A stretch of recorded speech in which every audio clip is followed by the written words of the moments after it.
Hi, I'm Bill Arberlin, race car driver for BMW. When you look at what a stunt car driver does in the movies, it's all about timing, control, and a little bit of courage. Actually, a lot of stunt drivers have racing backgrounds. Usually in movies, the cars are heavily modified to do the stunts, the engines, the brakes, the suspensions. But for the hire, they use a standard BMW. You know, it's not just the horsepower. It's the perfect balance, the handling, and the braking power of the BMW that makes it so capable. In fact, in this scene, BMW's dynamic stability control, a feature that keeps the car stable in the corners, had to be turned off to make the car look more on the edge.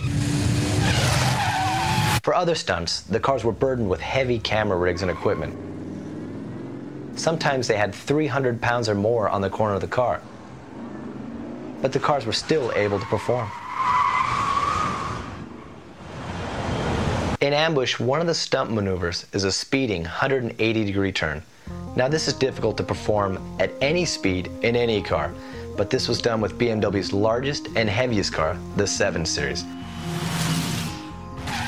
Now, to do this maneuver properly, the stunt driver had to do full speed ahead, and the BMW doesn't actually want to do a 180 turn. It's all about traction and cornering. So the stunt person, what he has to do is hit the brakes and flick the steering wheel to start the turn, get it to slide started, and at the perfect moment, stand on the gas, get the wheels to spin, and off you go.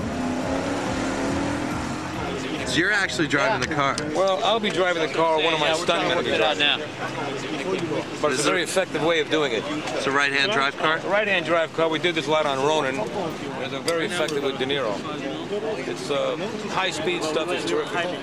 Because the actor can concentrate on his acting, and the stunt guy does all the driving.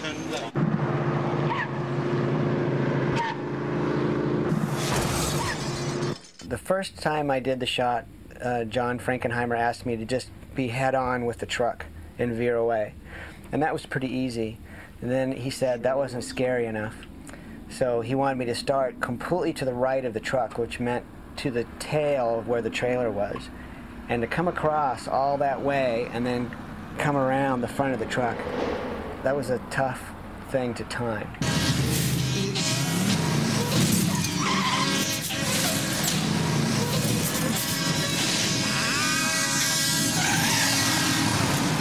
If you have a plan, it's the only way to work on a scene like this. I mean, if you just go in and try and wing a scene like this with cars going 100+ miles an hour and all the technical support that you need to make something like that work, you're just asking for disaster.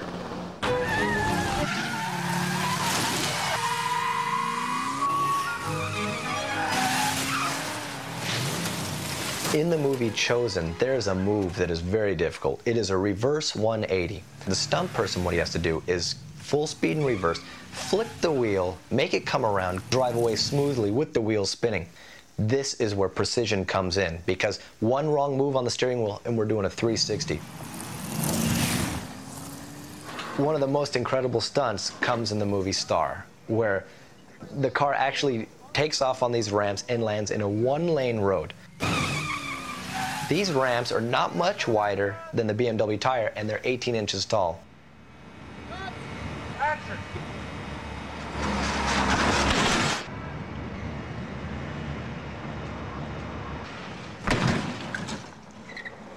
Certain cars have heart and soul, and BMWs have that.